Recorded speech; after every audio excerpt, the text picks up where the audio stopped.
At issue tonight, foreign interference with a partisan punch. The Prime Minister uses his appearance at the public inquiry to go after Pierre Polievre.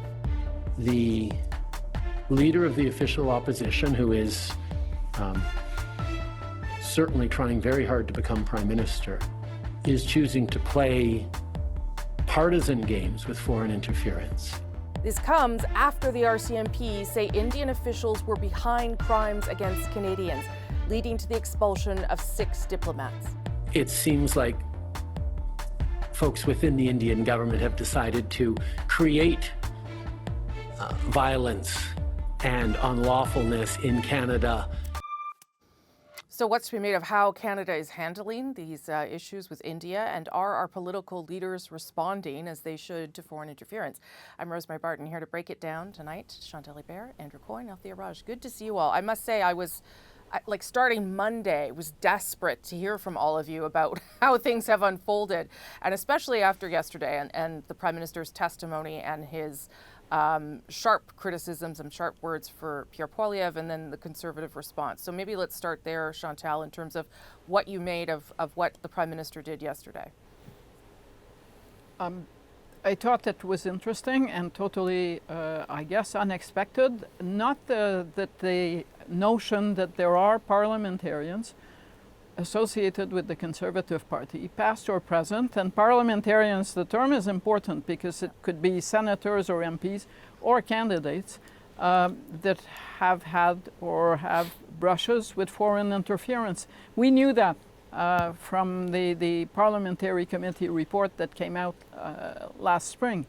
And by the way, if seriously we believe that there are attempts at foreign interference in this country, and there certainly are, obviously, the Conservatives would be a target, not just to keep them down, as China might have wanted in previous elections, but also to have people on the inside of public policy going forward. The polls would suggest to anyone who's looking to have some influence from inside that you should target the Conservative Party. So the Prime Minister saying that was no surprise, but it did put the finger, and he touched a nerve. And obviously he touched a nerve because he has read and has had intelligence that Pierre Polievre is not wanted to have. What I found interesting is the initial reaction of the Conservatives saying the Prime Minister is lying. One, he's under oath, but even if you don't believe that, Justice Ugg, who presides over this commission, has had access to almost as many unredacted documents as the Prime Minister. So she, in the end, will be the person deciding whether there is a serious mistake on the part of a party leader that doesn't want to know the lay of the land within his own party, not Justin Trudeau. But if she thought that the Prime Minister was using her commission to lie and smear a political party, I think we would have had some hints of that in her questioning of the Prime Minister. So where does that leave Pierre Polievre then, Andrew, in terms of his position about not getting these security briefings, given what the Prime Minister said yesterday and what happens next? Well, he certainly left the Prime Minister an opening. Chantal is right. There are intelligence reports about members of all parties. And I think the first responsibility of any party leader is to clean house in their own party, whatever they want to say about other parties. Now, that being said, I didn't think it looked particularly prime ministerial for the Prime Minister on the witness stand with such grave issues at stake to take such a nakedly partisan shot. And let's not kid ourselves, politicians are never more partisan than when they're accusing somebody else of playing partisan games. This is, we are under attack here from several fronts. We've got great powers, hostile foreign powers, murdering our citizens on Canadian soil, infiltrating our parliament, corrupting our politicians, possibly having a hand in deciding who wins our leadership races. The stuff that is coming out is just absolutely scalding. And it's really time for all of the party leaders, the Prime Minister and Mr. Poilievre, to be sobering up and getting serious about this. And they show no signs of that. But, it's remarkable. The Prime Minister, when it comes to the events within his own party, he and his officials were remarkably able to avoid briefings, to not read memos, to not get memos, to be kept in the dark conveniently. But when it comes up to misdeeds within the Conservative Party, he's remarkably well briefed. So I thought his sudden interest in knowing the granular details of every other party, I think, was interesting. And secondly, he admitted afterwards, when he was under questioning, that, yeah, he knew the names of some other MPs in his own party and other parties as well, which he hadn't mentioned in that first kind of headline-grabbing outburst. And what has he done about that? He's very concerned, and rightly so, that Mr. Poilievre should take hold of events within the Conservative Party. What has he done? What consequences will anybody within any of these parties face if it is found that they were in fact doing what the National Security and Intelligence Committee of Parliamentarians accuses them of having done? Althia. I'm not sure that we will even know the answer to that question, to Andrew's question. A few things. One, it's interesting that so much has been made about the Prime Minister's words, because I'm not sure that he actually told us anything we didn't already know. If you parse the words, he says, I have the names of a number of parliamentarians, comma, former parliamentarians, comma, and or candidates in the Conservative Party of Canada who are engaged, comma, or at high risk of, comma, or for whom there's clear intelligence around foreign interference. I read that because it could be candidates, it could be former parliamentarians, like a former senator in the Conservative caucus that everyone had suspicions was possibly a compromised individual. It could just mean that one person. Like, the statement was so vague that it could mean anything. It was clearly a partisan move, drafted for political reasons. No doubt the Prime Minister, I think we have noticed a tone change starting on Monday with, I am in charge, I am the leader, I am taking, I'm acting the Prime Minister, I'm taking these decisions, for obvious reasons because of the tumultuousness of caucus. So I think that there were partisan reasons why he did that, but also when you parse his words, it's not clear what he's actually saying. I do think that he has hit a nerve because it is a vulnerability for Mr. Pierre Polievre's position that, frankly, he should not have staked a year ago, which suggests that he doesn't have the maturity to want to have the responsibilities of becoming Prime Minister. Why would you willfully choose ignorance? And his excuse that while he doesn't want to have his hands tied and his lips sealed so that he can't levy all types of accusations in the House, frankly, just doesn't hold water. If you're the Prime Minister, you should be able to parse information that you have in the back of your head that colors information that you can use to make decisions, right? Like, you should be able to communicate that. And I do wonder if we're going to see a reversal in the Conservative leader's stance on that. Chantal, I'm running out of time, but Chantal.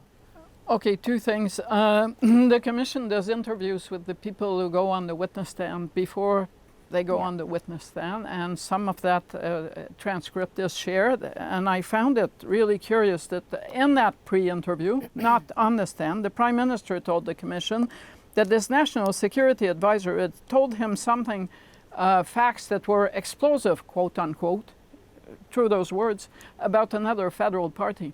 Now, explosive is a pretty big word, and it doesn't seem to refer to just the parliamentary report. First question. Second, this will not be the last time that Pierre Polievre hears about this, because Justice Hugg's mandate is to look forward to the next election. And I suspect that based on what happened yesterday, she will be recommending that parties and party leaders clean up their own shops by getting the proper security clearance to know the lay of the land within their caucuses. So this won't go away.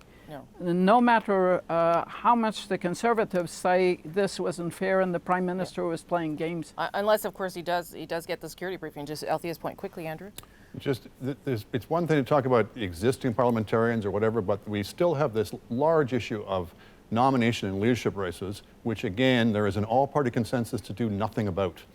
So at some point, as I say, this country is beset by large powers that want to do bad things to us, and none of our leading political figures want to do anything to stop them.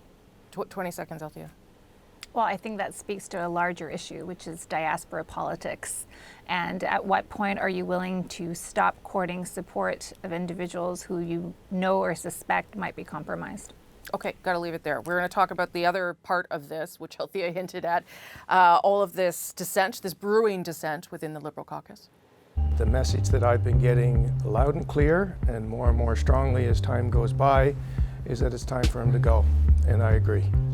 How is the Prime Minister dealing with this unrest? Will they respond to calls to oust the Prime Minister? That's next.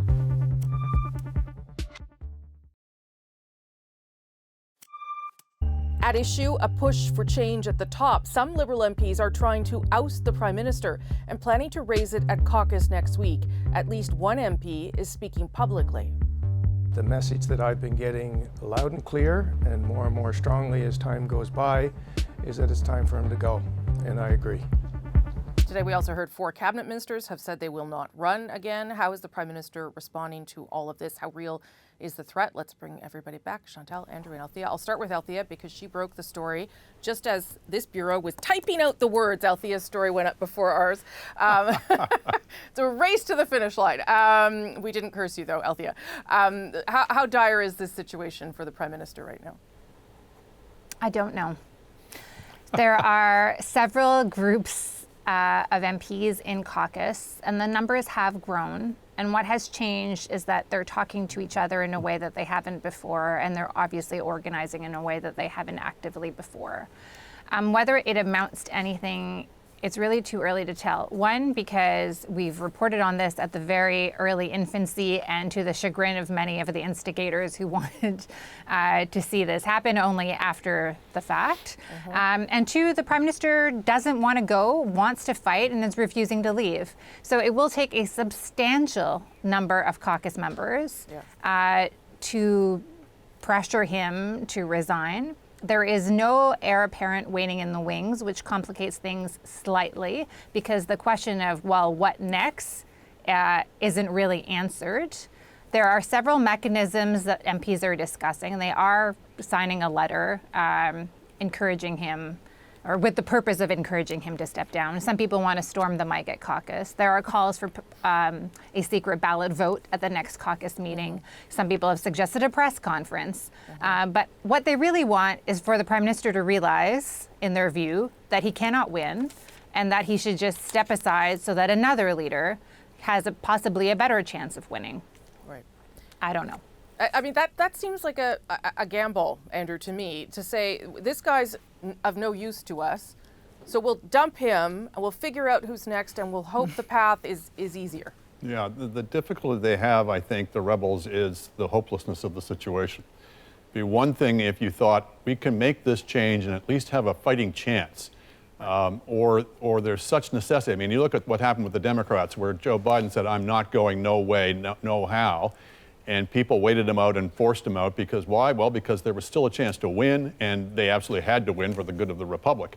I don't think you can make, frankly, either argument here. The situation isn't nearly as dire for the country, and certainly not enough, I think, for the party to make those kinds of decisions. So it's mostly just, can we make anything better by doing this? We don't have an heir apparent. I just think that's the situation they're facing. It was interesting. There was some rumors that they might get the odd cabinet minister to sign on to this, and instead what you see are these cabinet ministers saying we're not going to run again, which is no, but it's not the same group, Andrew. I know, you might still get some cabinet ministers. I'm just saying it's not necessarily, that if you could get cabinet ministers on side, that's one thing, but just saying you're going to leave, that's the optics aren't great, but they will for only different join reasons. when it's a sure thing, right? Because they would be resigning their position. Yeah, for sure.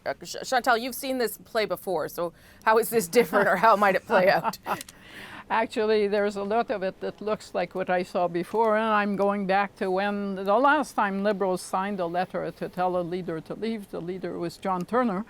I can't name you the people who signed that letter, or I couldn't have that week, because lo and behold, none of them in broad daylight wanted to confess to his or her signature. Yes.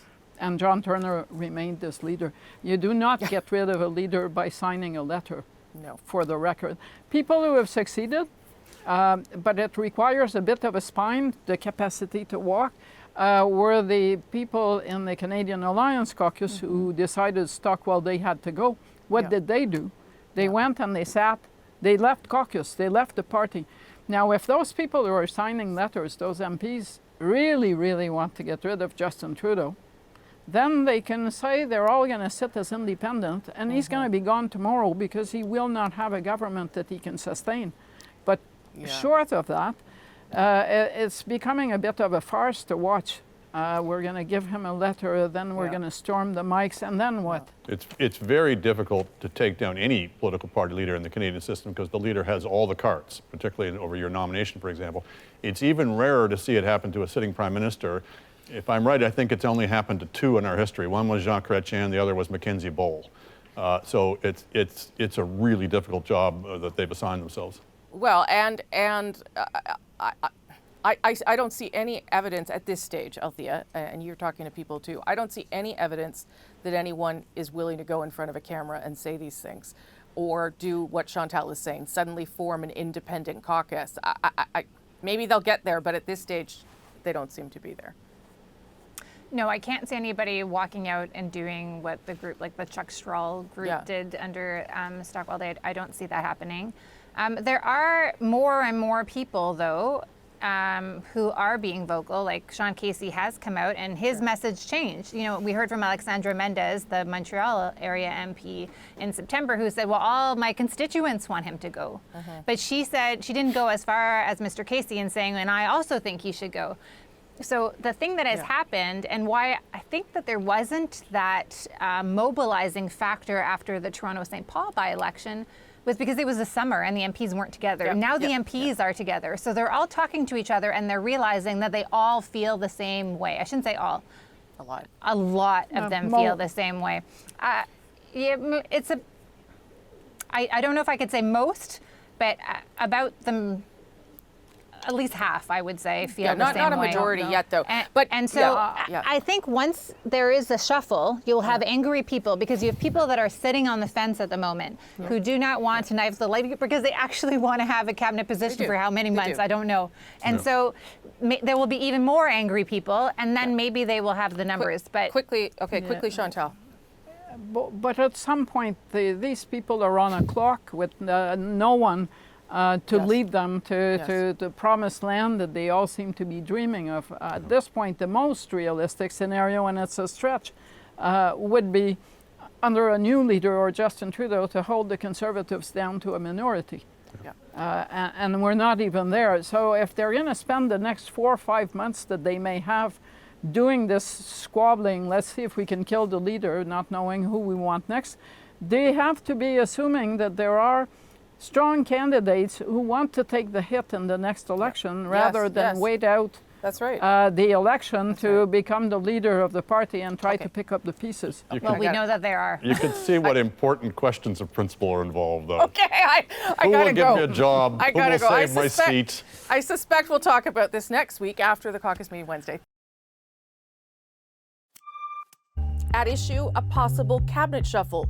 4 Liberal cabinet ministers are not running in the next election, fueling speculation a cabinet shuffle might be on the table. Could that help Justin Trudeau and questions about his leadership? And could it have more impact than the shuffle last year, which I think everyone would agree was not a roaring success? Chantal, Althia, and Andrew. I don't know, Andrew. I mean, there has been talk of a shuffle to allow the people, like for instance today, to exit, obviously not to leave government, but to not be in cabinet, not to leave the party, and put some fresh faces in as a way of saying, okay, we do have people that would be interesting in an election. I don't know whether that would have any impact at all at this point. No. And not only because of this government is in such dire straits with the public, but just nobody really cares about cabinet anymore. We have 38, 39 cabinet ministers. The average in the OECD is 19. When you get up above 30, they all start to look like ants. It's a ridiculous size for a decision-making body. They've had to create that kind of size of cabinet. They've had to create all kinds of meaningless titles which they give to non-entities who are never heard from again. So the notion that rearranging this is suddenly going to put a shiny new face in the government and get everyone excited about it when they don't really have meaningful responsibilities, I just think it's fantasy land. This has been true for many years and decades, but it's been particularly true under this government that announced that cabinet government was back, which has introduced the innovation that ministers don't even get to choose their own chiefs of staff anymore. Which, you know, they tried that with one minister in Boris Johnson government in Britain, and he quit in disgust and said no self-respecting minister would accept to have the prime minister choosing his staff for them. ministers in our system don't have a lot of self-respect. I have heard, and maybe you've heard this too, Althia, I have heard that the Liberals could take this as an opportunity that would delight Andrew and just reduce the size of cabinet. Cut it in half, I'll be excited. Well, because then also you would not maybe bring in new faces, and maybe, I don't know the strategy, but I have heard that idea out there as well. Well, it would save taxpayers money. It would help solve the crisis of so many men wanting to be in cabinet at the moment and not actually having a lot of room at the cabinet table to have all these men. So maybe. I agree that the cabinet shuffle will not affect like the Liberal Party's chances. Right. But I think caucus members believe that being in cabinet will either help their re-election chances or help their employment chances after they possibly lose their seat or they're not there anymore. So I do think there's still lots of people who do want to be in cabinet, and there will be a lot of unhappy people as soon as that shuffle takes place. And at the moment, it is the largest carrot stick that is keeping a lot of MPs who otherwise would be joining the instigators in line because they think that they're in line for promotion. But who would want to be promoted sad. for like 2 minutes? I don't like, what is the benefit of that, Chantal? I don't know. Or let's cut the size of the cabinet and make more people angry. Yes. So, yeah, right. I think from today's news about 4 ministers who are not reoffering, we should take for granted that the cabinet shuffle is in the offing. Possibly not tomorrow, but closer to just after the U.S. election. Yes. But that is, and there will be a cabinet shuffle. That's what happens before an election, one way or another. There were no surprises, I'm guessing, in the PMO about who is not running. No. Some of those ministers had told the Prime Minister back in the summer, or his staff, that they were not reoffering. One wants to run for mayor of Sherbrooke, is my understanding, and that's been known for a while. So all of that being said, if you're going to have a shuffle and you want it to make a big impression, you're going to have to make some pretty fundamental moves. The last time I saw fundamental moves was Brian Mulroney bringing in Lucien Bouchard from the outside, or Jean Chrétien recruiting Pierre Petitgrou and Stéphane Dion after the referendum. So, yes, if the Prime Minister is going to bring Mark Carney into cabinet, I'm sure that it will have shock value. I wouldn't put any money on that at all. Yeah, I think Carney would be shocked. It's a different scenario when you're like 20 points in the below in the polls. No. Yeah, I'm not saying don't all go into this won't happen. I'm using this as a baseline for what would be a cabinet shuffle that actually catches the eye of Canadians. Anything below that is kind of happening in the bubble and nobody really cares. Well, I do think there's like a vulnerabilities that could be addressed. Like a lot of people are very angry with the Foreign Affairs Minister, Mélanie Joly, on both sides of the issue in the Middle East. So will she get shuffled out? So the next one will make people happy by changing the government's policy. The messaging will certainly have to change if that's the case. And then, like, do they keep Chrystia Freeland in her position or not? And maybe, depending on what happens in the U.S. election, you know, that is a pivot that's easier to happen. But a lot of people do think the Liberals have gone too far to the left and that they could use someone who's more center-right in that position, and that would give them an opening to do that. Okay. And just to be clear, I don't think Mark Carney would I don't even think he'd take the offer. I know it wasn't a real thing. He already has a Liberal Party job. That's right. Okay, we'll talk about it again. Not in Mark Carney's mind, but that is where my bar is for an impressive cabinet shuffle. So noted for when it happens. Thank you all. Appreciate it. That is at issue for this week. I'm Rosemary Barton. Thanks so much for watching.